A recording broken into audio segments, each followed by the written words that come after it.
Bonjour à tous, aujourd'hui je vous emmène pour découvrir deux machines produites et vendues par la société Lucas G. Le but de cette journée est que je prenne en main deux machines, une fois la mélangeuse, une Spearmix 260 et une fois une pailleuse pour pailler les logettes qu'il y a derrière moi. Cette pailleuse est une Raptor qu'on peut mettre au bout du bras d'un télescopique. On le mettra au bout de ce bras. On se trouve dans une exploitation suisse qui produit de la viande, d'une exploitation qui a environ 100 bêtes, c'est des veaux sous la mer.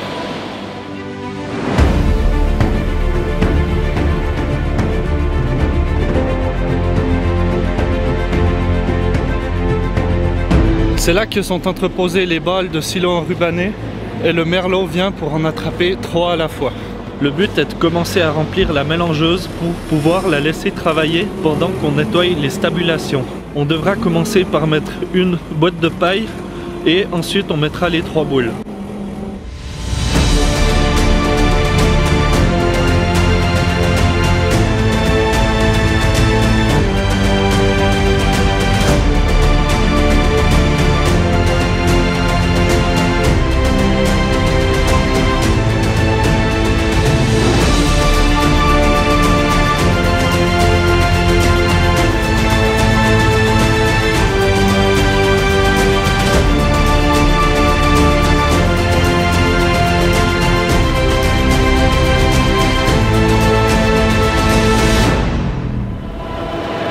Là, on a reculé la mélangeuse pour tout simplement laisser la place au merlot pour qu'il puisse pousser le fourrage qu'il reste depuis hier soir.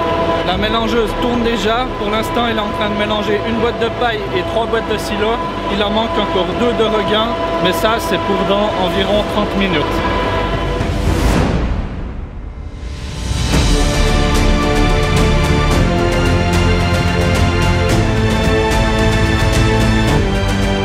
Alors derrière moi, tout simplement, on ouvre la tranchée qui se trouve juste ici et on bloque les vaches de ce côté pour pouvoir racler la beuse qu'il y a sur le sol.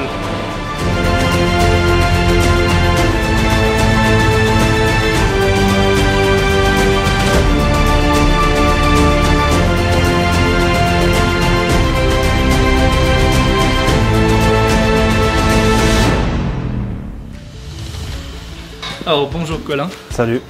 Merci de m'accueillir déjà sur cette ferme. Pas de problème. Est-ce que tu arrives à me la décrire en quelques mots? Alors, nous détenons 115 vaches allaitantes de race limousine sur une 80 d'hectares. On produit de la viande sous le label Natura Farm et Swiss Spring Beef.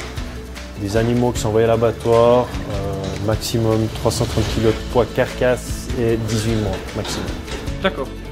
Pourrais-tu, s'il te plaît, me décrire une matinée type sur ce site? Pas de problème. Donc on commence par charger la mélangeuse. Ensuite, on pousse les vaches dans la litière. On pousse le fourrage qui reste de la veille. On racle et après on donne à manger. D'accord. Une fois que la mélangeuse sera pleine et qu'elle aura fini de travailler, on va déposer le fourrage sur cette ligne-là. Il y a environ une centaine de mètres. L'exploitant a décidé de faire une dépose pour environ 2 jours. Du coup, ça fera un plutôt gros tas. Voilà, les 2 boîtes de regain qu'il manque au mélange sont en train d'arriver juste derrière moi. On va les déposer dans la mélangeuse et ce sera terminé pour l'apport de matière dans cette mélangeuse. On note une technique un peu particulière pour enlever le plastique des boules. Il découpe tout simplement la base de la boule, la dépose sur celle-ci et ensuite, avec les pics, lève le plastique qui reste. Ça évite de se fatiguer pour rien. C'est bon à noter selon moi.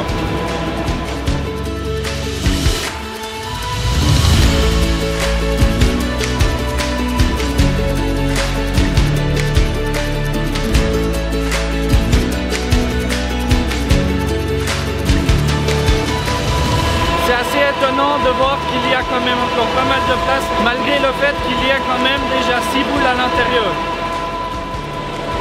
Bon, il faut dire que c'est quand même le plus gros bol à double vis qui fait 26 mètres cubes.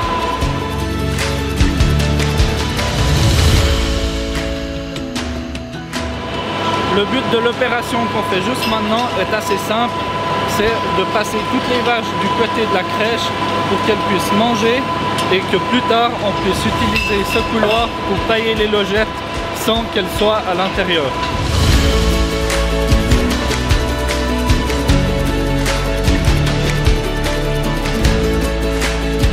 Alors cette fois c'est parti, Colin rentre dans le tracteur et va donner une première fois à manger et moi je ferai le deuxième passage pour le deuxième jour entre guillemets, mais je le ferai juste après son passage. Il faut dire qu'elles ont faim les piètres.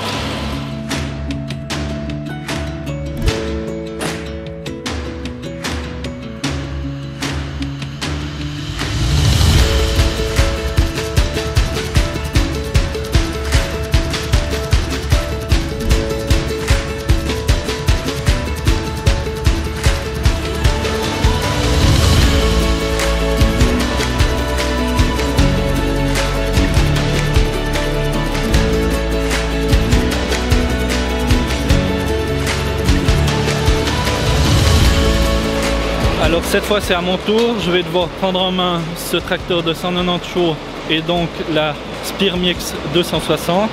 Je vais donner la deuxième ration pour le deuxième jour aux vaches qui sont des limousines pure race. Alors c'est parti. Alors j'ai affaire à une boîte variation continue. Le boîtier est juste ici. Je peux grâce à ce bouton déplacer le tapis de gauche à droite et ça on m'a dit que c'était particulièrement apprécié. Avec ce bouton là je vais pouvoir faire aller plus vite ou moins vite le tapis qui donnera à manger aux vaches.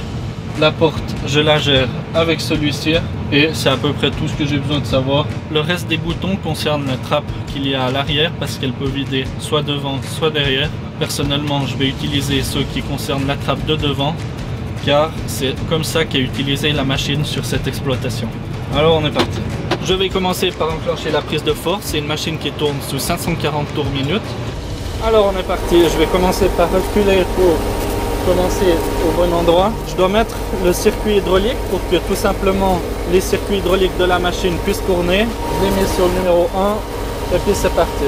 Je vais pouvoir m'aider pour pouvoir faire la distribution correctement. Grâce à la pesée continue qu'il y a sur la machine, je peux savoir qu'il y a encore 3,5 tonnes de matière dans la mélangeuse et je vais tout simplement me servir des poteaux qui forment ce bâtiment. Je sais où est le milieu du coup de ce bâtiment. Je vais donc pouvoir déposer 1750 kg sur la première moitié et normalement à peu près la même chose sur la deuxième moitié. Ça me permettra d'être plus précis. Alors j'enclenche le tapis pour qu'il tourne dans le bon sens. On peut choisir le sens. Je vais le déplacer un peu et ouvrir la porte. J'ai une réglette pour la porte pour que je puisse voir à peu près un réglage et tout simplement appliquer le même chaque matin. Là je suis à 4 sur 6. Je vais aller un peu moins fort. Bien évidemment vu que la machine est équipée de la pesée continue, je peux voir combien de kilos je dépose. J'en ai pas assez mis, alors on va aller en marche arrière un peu. On va monter un peu la porte pour qu'il y ait plus de matière qui vienne en même temps.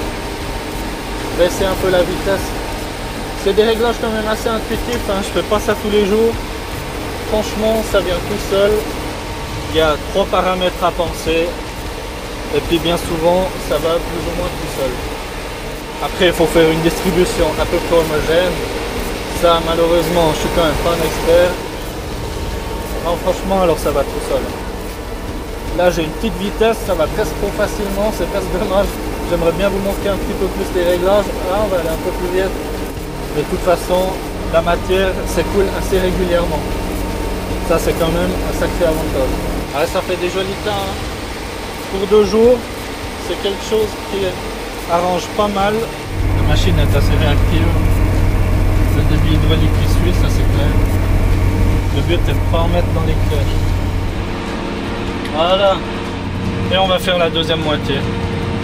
Là, l'ordinateur affiche 1712 kg. Je suis allé un tout petit peu plus loin que la moitié. Pour l'instant, c'est parfait. Le tapis, maintenant je remarque, le fait que le tapis puisse se déporter, ça me permet de ne pas rouler sur le fourrage, même si il en reste de la veille. Il me reste 700 kg, je suis environ à la moitié. Ça s'annonce plutôt bien cette fois-ci. Bon, c'est une machine simple, qui ne demande pas énormément de compétences et qui marche pour moi. Il me reste 180 kg, il me reste 3 mètres à faire. Ah, je suis assez fier. La deuxième moitié s'est assez bien passée. Il n'y a rien à dire. J'ai bientôt terminé de donner à manger pour aujourd'hui et pour demain. Alors voilà, la distribution est terminée. L'ordinateur m'indique que la machine est vide. Je vais la reculer à sa position initiale. Je peux d'ailleurs couper tous les circuits, enlever la prise de force et on sera bon pour aller pailler les logettes qu'il y a à ma droite. Allez, je recule et après on va aller regarder ce que ça a donné cette distribution.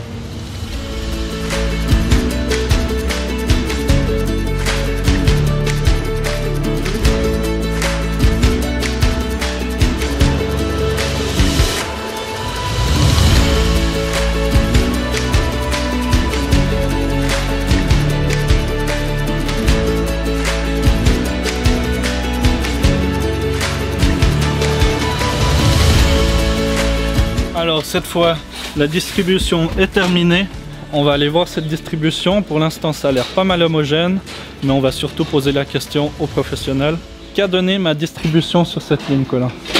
Alors, tu t'en es bien sorti, ça c'est sûr. Plus ou moins partout homogène. Il manque un petit peu au fond, mais c'est pas très grave. Ouais, il me manque 50 kg. Ouais, c'est pas de souci, pas de souci. Alors, ce qu'on peut voir avec cette mélangeuse, donc on voit bien, on voit encore les brins longs. C'est peu défibré, même pas du tout. Ce qui est important, c'est que ça pique dans la panse pour activer la panse. D'accord. Avec cette machine, l'avantage, c'est que la ration est homogène, donc tout ce qui se passe à l'intérieur du système digestif est stable, donc un pH stable. Et ce qui va donner un lait, vu que c'est ça que nous on recherche pour les veaux, avec un pH stable, donc moins de diarrhée, on va dire ça comme ça. D'accord. Ça correspond à tes attentes? Est-ce que tu as été étonné en bien par rapport à une chose ou bien est-ce qu'il y a quelque chose qui n'a pas été rempli? Alors, au début on était fervent contre parce qu'on trouvait que l'investissement était cher au niveau du temps, au niveau de l'énergie mise en place. Oui. Mais en ayant essayé pendant un mois une mélangeuse, on a vu que déjà la consommation a augmenté par animal. Ouais. Le système digestif, la panse et tout ce qui va avec est amélioré, disons. On va dire qu'elles sont plus belles, elles sont un peu plus grasses, elles sont plus stables, elles sont... Ouais, c'est un peu un tout, c'est un peu l'alimentation qui fait qu'on a un bon résultat. Ça a rempli tes objectifs du coup? Oui. Ouais, parfait. On a diminué drastiquement les frais vétérinaires. Bah, on en parlera plus tard. J'ai remarqué qu'en final, c'est quand même assez facile à prendre en main. Est-ce qu'il n'y a que toi qui fais ce travail? Est-ce que tu fais confiance à une autre personne pour l'utiliser? Oui, je ferai confiance à une autre personne, il n'y a pas de problème. C'est juste la prise en main qui est un peu plus longue avec ce genre de machine, mais quand on l'a après en main, c'est pas un problème. Ouais, moi j'ai trouvé ça loin d'être impossible. Non.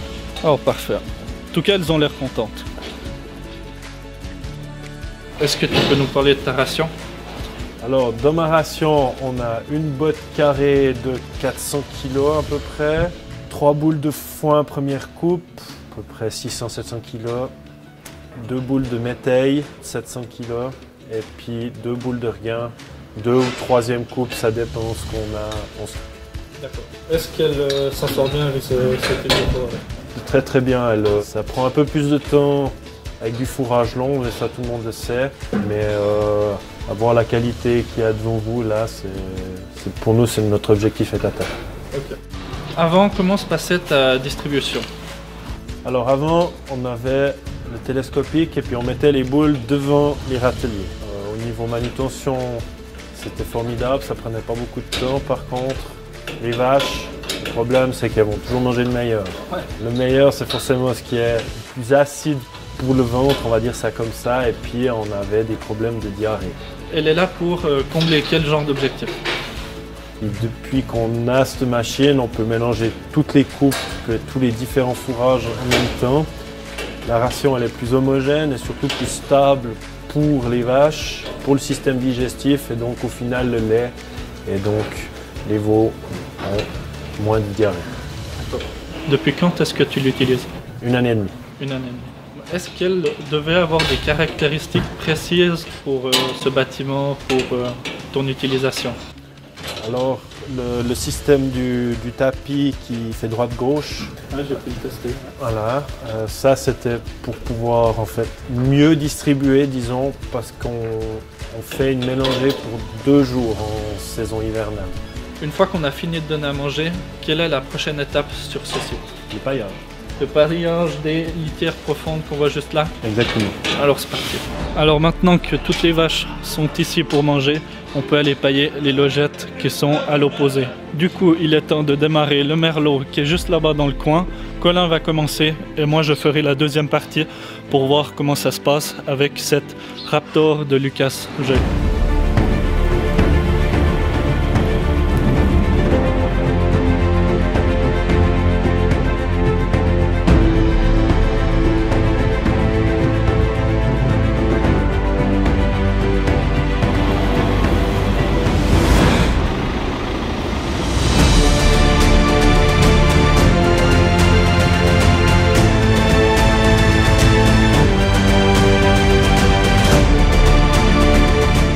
Concernant le paillage, quel était ton système avant et pourquoi avoir évolué vers une machine de ce type? Alors avant, on faisait la paille à la main, une botte tous les 3 jours par box. La consommation de paille était quand même élevée. On a passé au système de la Raptor pour pouvoir économiser. Chose faite, alors on économise un tiers de paille par semaine. Ah, c'est étonnant, on se dirait quand même pas... C'est pas la première chose qui vient à l'idée, donc... Non, c'est sûr, mais après, l'avantage de cette Raptor, la paille est mieux distribuée, elle est plus fine. Il y a moins de ces couches de fumier entassées les unes sur les autres, et puis le fumier se défait plus vite. Ouais. Bah, si on gagne en plus du temps au printemps, voilà. Que de demander de plus. Alors, c'est cette machine-là qui me permettra de pailler tout à l'heure. C'est quelques box. J'en aurai environ 4 à faire. Alors cette fois c'est à moi de pailler. Je dois pailler ces logettes sur ma gauche et j'ai ce merlot avec la Raptor devant. Alors les commandes de la Raptor sont celles-ci. Il me faut déjà tenir ce bouton pour actionner la turbine. C'est ce qui permettra de projeter la paille. Et après avec les autres boutons je pourrai gérer la direction de la goulotte pour choisir où je dépose la paille. Allez c'est parti. Alors je mets un peu de gaz, mais ça serait presque inutile, ça n'a pas l'air d'être quelque chose de dur à faire tourner. Tac, je baisse la vitesse du tapis, j'arrive à un poteau. En fait, on garde le flux hydraulique, mais on peut arrêter le tapis et le remettre. Il y a les vitesses qui me sont affichées en face, c'est quand même pas mal utile parce que quand on n'a pas trop l'habitude, au moins on est sûr de ce qu'on fait. En tout cas pour ce système-là, la portée qu'a cette machine est largement suffisante. Alors là, j'ai passé mieux, je retourne vite en arrière. Et on met la vitesse 1 pour le tapis, il y a de la paille qui sort, je baisse un peu la goulotte, non ça va vraiment bien, que moi j'aime bien. Ça tout seul, je ferai ça volontiers chaque matin.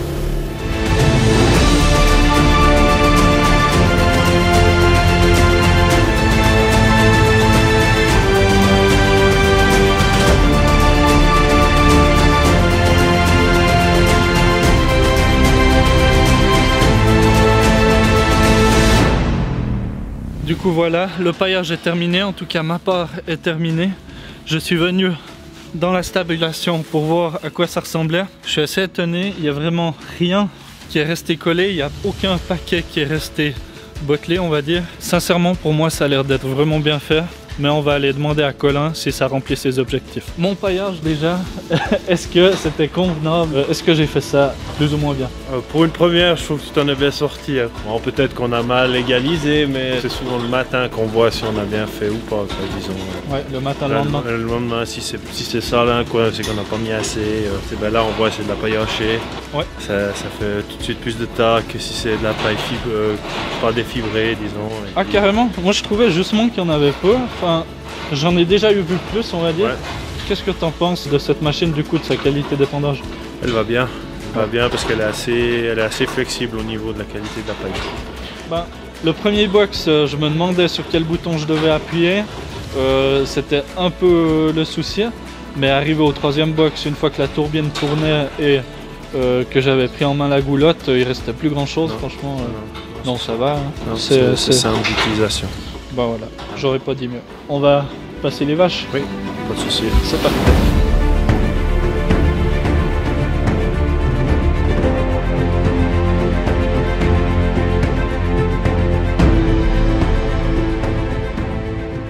À la main, bah, ça prend du temps. Quel est le temps que tu mets pour pailler? Avant ou maintenant? Maintenant. Maintenant, 10 minutes. D'accord, ouais. Ouais, j'imagine bien qu'à la main, c'était pas 10 minutes. Non, c'était 1 heure à 2 personnes. Est-ce que le fait d'avoir pris une Raptor sur le télescopique a un rapport avec le temps que tu mets ou bien pas du tout, c'est une autre raison? Alors la raison est plus simple, c'est que le télescopique chez nous, il travaille tous les jours.